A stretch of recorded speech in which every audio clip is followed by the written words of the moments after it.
I always give the wheels a bit of a wobble just to check the wheel bearings, and I was just about to have a look at this one. The cap was on, obviously, but I noticed a little bit of gunk on the outside here with dirt stuck to it, and I thought that looks like wheel bearing grease. So I took the cap off, but the dust cover had worked its way off for whatever reason, so I'll need to knock that back on. But before I do that, I'm going to take this wheel off. I'm going to pull the split pin out, pull the bearings out. I'm going to have a look at them, inspect them, and maybe repack them with high temp bearing grease, set that bearing and put the wheel back on, or I may replace it. I've got spare bearings. I'll see what it looks like.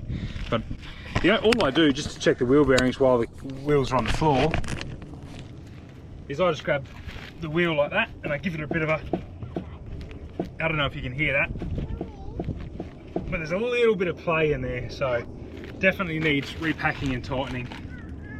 So jack off something reasonably stable, stabilize the legs down just to catch it if it falls on me, wheel off, and now I'll take this split pin out here. Keep all your crap somewhere where it doesn't get covered in sand. Castle nut off.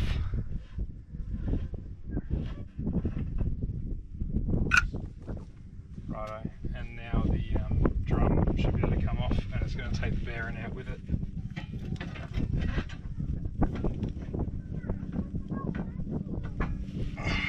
What was holding that? Oh, the seal. Righto.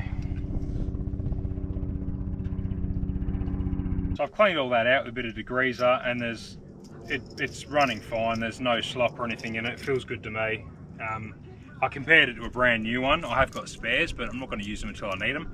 I just feel like it had just come a little bit loose, so I'm going to repack it. There was a bit of dirt and shit in there anyway because the dust cap had come off and it was sitting loose inside that plastic hub cover. So it was worth taking apart, cleaning and retightening anyway, needed doing, but the bearing still feels fine. So MBC, when I bought the trailer, they gave me a spare inner hub seal, so that goes on the other side of this, and castle nuts, split pins. I think there's a stud in here, yeah, a wheel stud and a wheel nut, which is really good. No spare wheel bearings though, so definitely worth getting some spare wheel bearings if you're doing a trip like this. So high temp bearing grease. Oh, and I also inspected the, I think it's called the race inside there, the bearing race. So the bearing sits in there and that's where it spins. So if that was pitted or corroded or like scratched or gouged or whatever, then I'd knock that out from the other side and I'd knock a new one in. I'm glad I don't have to do that because it's a prick of a job without the right tools. Yeah, the bearing itself and the bearing cup, I think they call it. I'm probably using the wrong terminology. I'm not a mechanic. I know just enough to get me by, so bear that in mind if you're watching this. So I'm going to repack this with high temp bearing grease, and I'm going to bang it all back together, and I'm going to tension it properly. You want that castle nut tight enough on there so that there's no wobble whatsoever, but the wheel still spins freely. That's my understanding of it. And when you're feeling for the wobble, you've got to have the wheel up in the air, jacked up.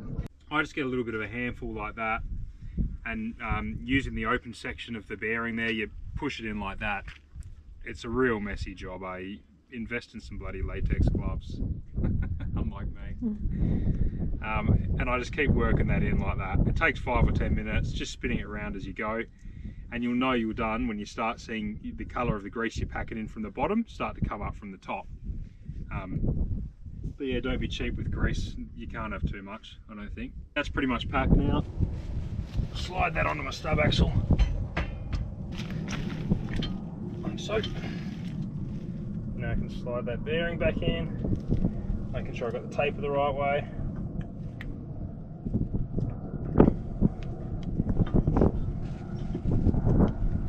Like so. Castle nut back on. Now, I haven't got a hub socket to fit this, but I'll show you what you can do with the drift and the hammer.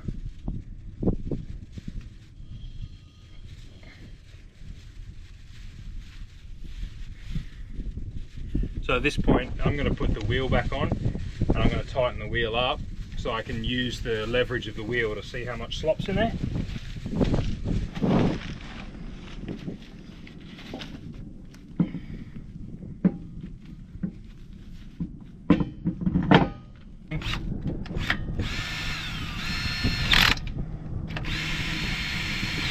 Literally just tighten that until the hole in the stub axle is in between these little bits in the castle nut, so I can put my pin through. So it's not going to take much, and I'll just make sure it spins freely.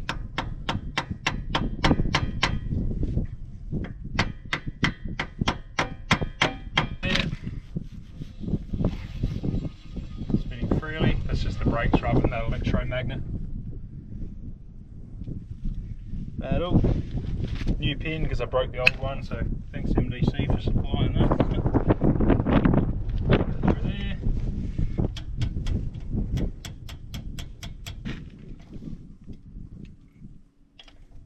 I just know there's mechanics watching this just cringing, but it works. You know more than I do. Righto, that's it. Just going to get some more grease in there, make sure there's no dirt in that cap. And then I'll hammer this cover back on.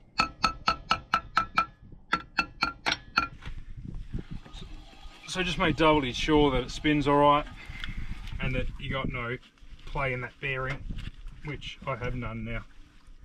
So that's good. And that split pin through the castle nut obviously stops the castle nut from coming loose and that bearing working its way out. So if this cap wasn't off and the grease wasn't all contaminated, I could have just literally taken the split pin out, done up the castle nut one more little turn and put the split pin back through and packed a bit more grease inside the cap, and that would have been good enough. But just because there was a bit of dirt and shit through it, I thought I'll take it off and clean it up, check it. So now I know it's good.